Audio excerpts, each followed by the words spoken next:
जब भी हम पैसे का प्लान बनाते हैं ना, तो एक क्वेश्चन हमारे माइंड में हमेशा आता है कि सेविंग और इन्वेस्टमेंट में डिफरेंस क्या है, बेटर कौन-सा है, हमें कौन-सा करना चाहिए?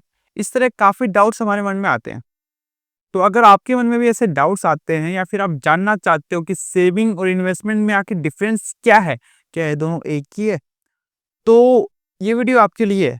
इस वीडियो में मैं आपको ना सिर्फ सेविंग और इन्वेस्टमेंट में क्लियर डिफरेंस बताऊंगा, बल्कि एक ऐसा गोल्डन रूल भी दूंगा जिससे आप जल्दी से जल्दी अपनी फाइनेंशियल फ्रीडम के पास पहुंच सकते हो या फिर एक कदम उसकी तरफ जल्दी जा सकते हो। यानी कि आपकी मंथली सैलरी चाहे 10,000 हो या फिर 1 लाख रुपए पर मंथ है, आपकी सैलरी चाहे जो भी हो, एक प्रोसेस है जिसे फॉलो करके आप आसानी से अपनी इन्वेस्टमेंट को प्लान कर सकते हो। तो शुरू करते हैं इस वीडियो को। बट उससे पहले अगर आप शेयर मार्केट या फिर फाइनेंस को आसान भाषा में सीखना चाहते हैं, तो आप हमारे चैनल को सब्सक्राइब कर सकते हैं। इससे रिलेटेड वीडियो आपके पास आते रहेंगे। अब कई लोगों के मन में एक डाउट होता है। डाउट क्या होता है? डाउट ये होता है कि उन्हें लगता है सेविंग और इन्वेस्टमेंट तो दोनों एक ही है। बट ये उनकी बहुत बड़ी मिथ है, क्योंकि ये दोनों एक नहीं है, काफ़ी डिफरेंट है। तो मैं आपको एक रियल लाइफ एग्जांपल के थ्रू समझाता हूँ कि सेविंग और इन्वेस्टमेंट काफ़ी डिफरेंट कैसे है। तो एक कंपनी है जिसमें 2 लोग काम करते हैं। एक का नाम है राहुल, एक का नाम है प्रिया। दोनों अच्छे खासे दोस्त हैं। दोनों का पैकेज भी सेम है। उनकी पर मंथ सैलरी है 50,000। दोनों की पोजीशन भी सेम है, दोनों की एज भी सेम है। और सबसे इम्पोर्टेंट बात, दोनों इस चीज़ को लेकर अवेयर हैं कि आज हम अगर पैसा बचाएँगे, आज अगर पैसे को सेव या इन्वेस्ट करेंगे, तो आने वाले टाइम में हम फाइनेंशियल फ्रीडम पा सकेंगे। तो दोनों आप प्लान बनाते हैं कि अगले महीने से हम पर मंथ अपनी सैलरी का कुछ हिस्सा हम मार्केट में इन्वेस्ट करेंगे या फिर सेव करेंगे। अब उन दोनों की सैलरी है 50,000 और कम से कम 70% उनका मोटा-मोटा खर्चा मानते हैं, 15,000 रुपए अभी भी उनके पास बचे। तो राहुल क्या करता है, उन 15,000 रुपयों को बैंक में सेव करता है, ठीक है? वो चाहता है कि मैं हर महीने मेरे पास जो भी पैसे बचेंगे, मैं उनको बैंक में अपने अकाउंट में सेव करता जाऊँगा, ताकि आने वाले टाइम में मेरे पास ज़्यादा पैसे हो जाएँ। बट प्रिया थोड़ा इन स्मार्ट तरीके से काम करती है। प्रिया क्या करती है, उन 15,000 रुपयों को बैंक में सेव करने की बजाय उसे बैंक से निकाल कर म्यूचुअल फंड में एसआईपी कर देती है। और 5 साल तक दोनों हर महीने 15,000 रुपए इन्वेस्ट करते हैं। अब 5 साल बाद देखते हैं दोनों का पोर्टफोलियो कितना हुआ। राहुल के पोर्टफोलियो में उसने 15,000 रुपए पर मंथ इन्वेस्ट किए थे। 5 साल यानी कि अप्रॉक्स 60 महीने हो चुके हैं। तो आज के टाइम में राहुल का पोर्टफोलियो है अप्रॉक्स 9 लाख के आसपास का। बट अब आते हैं प्रिया की सिचुएशन पर। प्रिया ने वही 15,000 रुपए राहुल की तरह इन्वेस्ट किए थे, लेकिन प्रिया का पोर्टफोलियो राहुल से 3 लाख रुपए ज़्यादा है। अब वो ज़्यादा कैसे हुआ? क्योंकि एसआईपी में प्रिया को अपन एसआईपी का एवरेज भी रिटर्न देखें ना, तो 10 से 12% तो एवरेज है। अगर आपका लक अच्छा है तो आपको 25-30% मिल सकते हैं, या फिर थोड़ा बेकार भी है तो वो 5-7% तो मिलता ही है। बट अपन तो एवरेज मानते हैं, प्रिया को 10% का रिटर्न मिला। तो 5 साल बाद प्रिया के पैसे की वैल्यू हो चुकी है 12 लाख। बट राहुल के पैसे की वैल्यू कितनी है? उसकी है 9 लाख। अब डिफरेंस समझ पा रहे हो? राहुल ने की थी सेविंग, पैसा बचाया था और अकाउंट में सेव कर दिया। बट प्रिया ने इन्वेस्टिंग की थी। तो ये क्लियर डिफरेंस आप समझ गए होंगे, सेविंग क्या होती है और इन्वेस्टिंग क्या होती है। दोनों में आप वैल्यू का अंतर देखो। सेविंग में आपको रिटर्न नहीं मिलते, बट इन्वेस्टिंग में आपको अच्छे खासे रिटर्न मिलते हैं। ओके, आप देखो अमाउंट भी सेम था, टाइम पीरियड भी सेम था, दोनों की एज भी सेम थी, दोनों की सैलरी भी सेम थी, सब कुछ सेम था। बट उनकी जो अप्रोच थी ना, दोनों की अलग-अलग थी। इस कारण जो रिजल्ट मिला है, दोनों को अलग-अलग मिला है। तो आई होप आपको समझ में आ गया होगा कि सेविंग और इन्वेस्टमेंट दोनों अलग-अलग है। अब अपन एक बात समझते हैं कि सेविंग क्या होती है और इन्वेस्टिंग क्या होती है। दोनों की डेफिनेशन समझते हैं और दोनों के क्या नुकसान है, क्या फायदे हैं, वो अपन जानने की कोशिश करते हैं। तो सबसे पहले बात करते हैं सेविंग की। सेविंग का मतलब है आपके पास जो भी पैसे हैं या फिर आपकी जो भी मंथली इनकम है, उसका एक पार्ट फ्यूचर के लिए सेव करना है, यानी कि उसे बचा कर रखना। क्योंकि आप वर्ड को समझो ना, वर्ड है सेविंग। सेविंग का मतलब क्या होता है?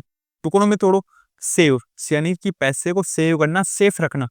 एग्जाम्पल के लिए देखें तो अगर आप अपना पैसा बैंक में सेव करते हो ना, तो वो सेविंग का एग्जाम्पल है। और अगर आप एफडी करते हो तो वो भी सेविंग का एग्जाम्पल है। अब सेविंग के कुछ फायदे हैं, कुछ नुकसान है। तो सबसे बड़ा फ़ायदा तो ये है कि इसमें रिस्क बिल्कुल भी नहीं होता, क्योंकि मान लो आपके पास जो भी आपकी मंथली की सेविंग है, वो आप बैंक में इन्वेस्ट कर रहे हो, तो उसमें आपको रिटर्न तो मिलेगा नहीं, ना के बराबर ही मिलेगा ना, तो आपके पास उसमें रिस्क बिल्कुल नहीं होगा। आपका पैसा ना कम होगा, ना ज़्यादा बढ़ेगा। दूसरा, लिक्विडिटी हाई होती है। अब ये लिक्विडिटी क्या होती है? आपके पास जो भी बैंक में पैसा है, आप उसे कभी भी अपने अकाउंट से निकाल सकते हो। ईज़िली अपने पास ला सकते हो। इन केस अगर आपने इन्वेस्ट किया होता, मान लो आपने प्रॉपर्टी में इन्वेस्ट किया होता, तो आप उसे तुरंत थोड़ी बेच सकते थे। पैसा एक टाइम के बाद आपके पास आता। तो सेविंग में आपके पास ये लिक्विडिटी हाई होती है कि आप उसे तुरंत केस में कन्वर्ट कर सकते हो या फिर अपनी अकाउंट से तुरंत निकाल सकते हो, राइट? थर्ड पॉइंट है इसका, इमरजेंसी के लिए सबसे बेस्ट है सेविंग। कई बार क्या होता है, हमारे पास ऐसी सिचुएशन आ जाती है कि इमरजेंसी के लिए हमें फंड चाहिए होता है। लेकिन इन्वेस्टिंग में क्या होता है, तुरंत हमारे पास फंड नहीं मिल सकता। अगर आपने सेविंग की है तो इस मुश्किल टाइम में आपके लिए वो पैसा एक वरदान से कम नहीं होता, राइट? तो सेविंग के कुछ फायदे तो हैं लेकिन नुकसान भी है। तो सबसे बड़ा नुकसान तो ये है कि इसमें रिटर्न काफ़ी कम मिलते हैं। आप एफडी में रिटर्न कितना मान रहे हो, 6 से 7%। बैंक में रिटर्न मिलता है 3 से 4%। लेकिन अगर आप इन्फ्लेशन कितनी है? इन्फ्लेशन 6 से 7% है, यानी कि आपका रिटर्न बहुत ही कम है। पैसे की वैल्यू बढ़ ही नहीं रही, पैसे की वैल्यू घट रही है। और दूसरा इसका सबसे बड़ा नुकसान है कि ये ना इन्फ्लेशन को बीट ही नहीं कर पाता। यानी कि आज जो आपके पैसे की वैल्यू ₹1000 है, आने वाले टाइम में वो उतनी तो रहेगी नहीं, वो उस पैसे की वैल्यू गिरेगी। और अगर मैं अंदाज़े से आपको बताऊँ तो आने वाले 10 सालों में उस ₹1000 की वैल्यू अप्रॉक्स ₹700 हो जाएगी। तो मान लो आज आपने ₹1000 गुल्लक में सेव कर दिए। आज तो आप मान के चल रहे हो ₹1000, लेकिन 10 साल बाद आप गुल्लक खोल रहे हो तो उसकी वैल्यू तो ₹700 ही है ना। तो ये इसका नुकसान है। तो हमने सेविंग के कुछ फ़ायदे और नुकसान समझ लिए हैं। अब बात करते हैं कि इन्वेस्टिंग क्या होती है, उसके क्या फ़ायदे और नुकसान हैं। इन्वेस्टिंग का मतलब है अपने पैसे को ऐसी जगह लगाना जहाँ आपके पैसे की वैल्यू बढ़े, यानी कि आपका पैसा आपके लिए काम करता रहे। जैसे कि अगर मैं आपको एग्जांपल दूँ तो शेयर मार्केट हो गया, म्यूचुअल फंड हो गया, रियल एस्टेट हो गया, गोल्ड और बॉन्ड्स हो गए। वहाँ अगर अपन इन्वेस्टिंग करते हैं, पैसा लगाते हैं तो वो होता है इन्वेस्टिंग, ओके। अब सेविंग के जैसे कुछ फ़ायदे और नुकसान थे, तो इन्वेस्टिंग के भी कुछ फ़ायदे हैं, कुछ नुकसान हैं। तो एक बार अपन उसके बारे में जान लेते हैं। तो अगर अपन इन्वेस्टिंग करते हैं तो अपने को उसमें रिटर्न अच्छा मिलता है। अप्रोक्स मान के चलते हैं, एवरेज की बात करो ना तो 10 से 12% रिटर्न तो मिल ही जाता है, ठीक है? दूसरा, ओवर टाइम आपकी जो वेल्थ क्रिएशन है ना वो अच्छी होती है। यानी कि आपका पैसा धीरे-धीरे बढ़ता रहता है, कम नहीं होता। तीसरा, इन्वेस्टिंग का मुझे सबसे बड़ा फ़ायदा ये लगता है कि ये ना इन्फ्लेशन को बीट कर देता है आसानी से। तो ये 3 काफ़ी बड़े फ़ायदे हैं। बट मैंने बताया फ़ायदे तो नुकसान भी है। अब नुकसान क्या-क्या है? तो देखो, सबसे बड़ा नुकसान तो ये है कि इन्वेस्टिंग में रिस्क ज़्यादा होगा, क्योंकि मैंने बताया इन्वेस्टिंग में आपको ज़्यादा रिटर्न मिलेंगे और रिटर्न जहाँ भी आपको अच्छे मिलेंगे वहाँ पर नुकसान भी ज़्यादा होगा।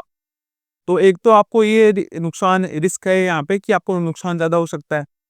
दूसरा रिस्क ये है कि इन्वेस्टिंग आप तभी कर सकते हो जब आपको प्रॉपर नॉलेज हो, प्रॉपर गाइडेंस हो, आपके पास प्रॉपर टाइम हो। अगर आपके पास ये सब नहीं है ना, तो प्लीज़ सेविंग आपके लिए बेटर है, आप सेविंग करो, ओके? क्योंकि अगर आप इन्वेस्टिंग करते समय सही से टाइम नहीं दोगे, प्रॉपर रिसर्च नहीं करोगे, उसके ऊपर ध्यान नहीं दोगे, तो हो सकता है आपको रिटर्न मिलने की बजाय आपका जो पैसा है वो नेगेटिव भी जा सकता है, आपको भयंकर लॉस भी हो सकता है। काफ़ी लोगों को लॉस हुआ भी है ऑलरेडी, काफ़ी लोगों ने इससे करोड़ों कमाए भी है, लेकिन ये डिपेंड करता है कि आपने टाइम कितना दिया है, रिसर्च कितनी की है, आपको कितने सालों से इसकी जानकारी है, आपने कहाँ-कहाँ इन्वेस्ट किया है, काफ़ी फैक्टर है। तो हमने समझ लिया कि सेविंग और इन्वेस्टमेंट में डिफरेंस क्या है एंड दोनों की हमने डेफिनेशन समझ ली। अब सवाल आता है कि आखिर कौन-सा बेटर है, सेविंग बेटर है या फिर इन्वेस्टिंग बेटर है? तो अगर आप मेरे से पूछोगे तो मैं कहूँगा दोनों बेटर है। अब दोनों क्यों है वो मैं आपको समझाता हूँ। हमारा मेन गोल क्या है? आप खुद से पूछो, मेन गोल क्या है? सर, मेन गोल तो है पैसा कमाना या फिर पैसे से पैसा बनाना। तो देखो, पैसा कब बनेगा? जब आपके पास आप इन्वेस्टिंग करोगे। लेकिन ध्यान रखो, इन्वेस्टिंग कब करोगे? जब आपके पास पैसा होगा ना। और पैसा कब होगा?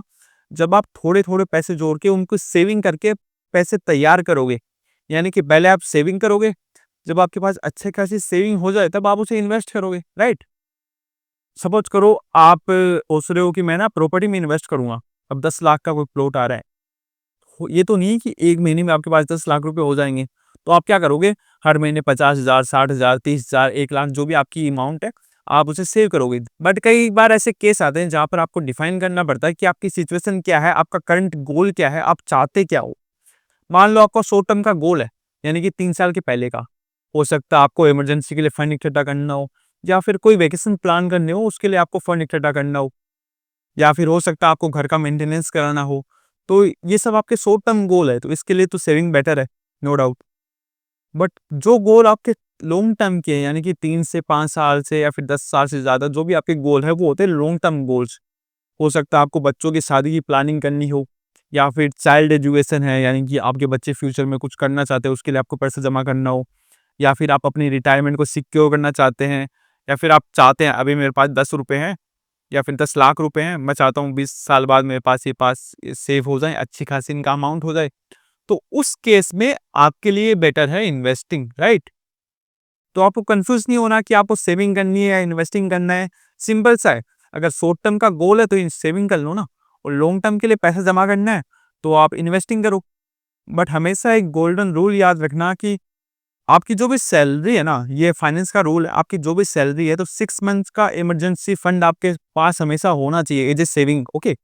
मान लो आपकी सैलरी 15,000 पर मंथ है, तो आपके पास कम से कम 3 लाख रुपए होने चाहिए आपके अकाउंट में या फिर सेविंग में, एफडी में, कहीं भी, ताकि इमरजेंसी के वक्त आपकी कहीं जॉब ना रहे या फिर सिचुएशन चाहे कुछ भी हो, वो आपके काम आ सके।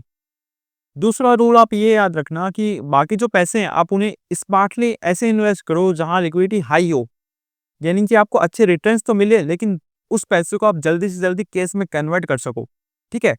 ये तो आपके शॉर्ट टर्म के कुछ रूल है। अगर आपके पास ज़्यादा पैसे हैं तो उसके लिए अलग आप फाइनेंस के रूल है, आप उसे फॉलो कर सकते हो। तो अब तक हमने समझा कि सेविंग और इन्वेस्टमेंट में डिफरेंस क्या है, दोनों की डेफिनेशन क्या है, दोनों में से बेटर कौन-सा है। बट अब सवाल आता है कि आखिर करें कैसे? तो देखो, करें कैसे तो बहुत आसान है। सेविंग करना तो हार्ड नहीं है। आप एफडी बैंक से कर सकते हैं, अपना पैसा आप बैंक में सेव कर सकते हैं। गुल्लक वाला तरीका तो पुराना है, वो बच्चे ट्राई करते हैं, प्लीज़ आप उसे फॉलो मत करना। देन आता है इन्वेस्टिंग की बात करते हैं, इन्वेस्टिंग कैसे करें? तो अभी के लिए अगर आपके पास स्टार्टिंग में हो, अगर आप हो, तो आप अपना पैसा शेयर मार्केट में इन्वेस्ट करो। थोड़ी रिसर्च करना, थोड़ी उसके ऊपर टाइम देना हो, फॉर कुछ पैसा आप एसआईपी में इन्वेस्ट करो, म्यूचुअल फंड में इन्वेस्ट करो, गोल्ड में भी इन्वेस्ट कर सकते हो कुछ पैसा, डाइवर्सिफाई ज़रूर करना। बट लोग कहते हैं कि सर पैसा बच नहीं पाता या फिर हम मैनेज नहीं कर पाते, तो उसके लिए मैं आपको एक गोल्डन रूल दूँगा। अब वो रूल क्या है उसे ध्यान से सुनना। रूल है 50-30-20। अब ये रूल क्या कहता है? ये रूल ना आपके फाइनेंशियल फ्रीडम को पास लाने के लिए काफ़ी ज़्यादा हेल्पफुल है। तो इस रूल के हिसाब से अगर आपकी सैलरी 1 लाख रुपए है या फिर मान लो 10 लाख रुपए भी है या फिर 10,000 रुपए भी है, आपकी जो भी सैलरी है, तो उसका 50% यानी कि आधा जो अमाउंट है आप उसे जो आपके एक्सपेंस है, हो गया, मान लो आपके रेंट हो गए या फिर बिजली बिल हो गया, घर का खर्चा हो गया, राशन हो गया, मेडिकल हो गया, जो भी है, इंश्योरेंस हो गया, उन सब में दो, ठीक है?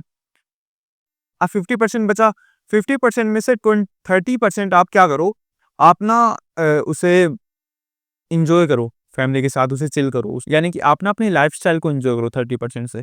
क्योंकि ये जो एज वो दोबारा नहीं आने वाली। लोग कहते हैं इन्वेस्टिंग करो, नहीं साहब, आप पैसे से एन्जॉय भी तो करो।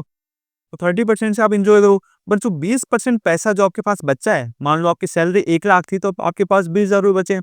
आपकी सैलरी 10,000 थी तो आपके पास अभी भी 2,000 रुपए बचे हैं, वो आपको मैनेज करने ही पड़ेंगे। उन 2,000 से आप करो इन्वेस्टिंग और सेविंग दोनों। अब वो कैसे करते हैं वो मैं आपको थोड़ा शॉर्ट में समझाता हूँ।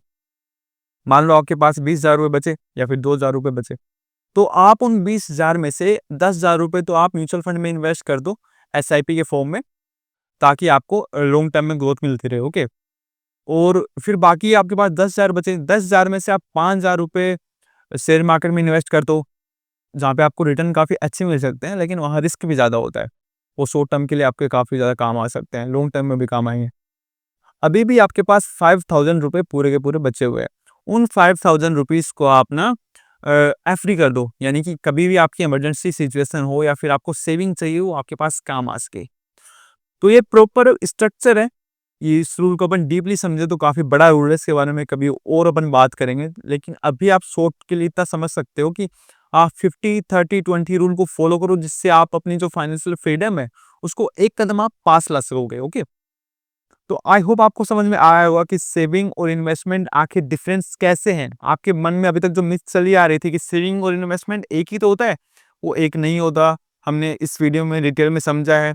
उसके बाद हमने दोनों की डेफिनेशन समझी कि दोनों की डेफिनेशन क्या है, आखिर सेविंग क्या होती है, इन्वेस्टमेंट क्या होता है, दोनों के क्या फ़ायदे हैं, क्या नुकसान है, उसके बारे में हमने समझा। देन हमने समझा कि कौन-सा बेटर है, हमें क्या करना चाहिए, हमें सेविंग करना चाहिए या फिर इन्वेस्टिंग करनी चाहिए। तो हमने ये फाइनल किया कि हमें दोनों करना चाहिए, क्योंकि मेन गोल क्या है, पैसा बचाना, पैसे से पैसा बनाना। तो पहले पैसा हम सेव करेंगे, उसके बाद ही तो इन्वेस्ट करेंगे, राइट? लास्ट में हमारे पास क्वेश्चन आया कि आखिर करें कैसे?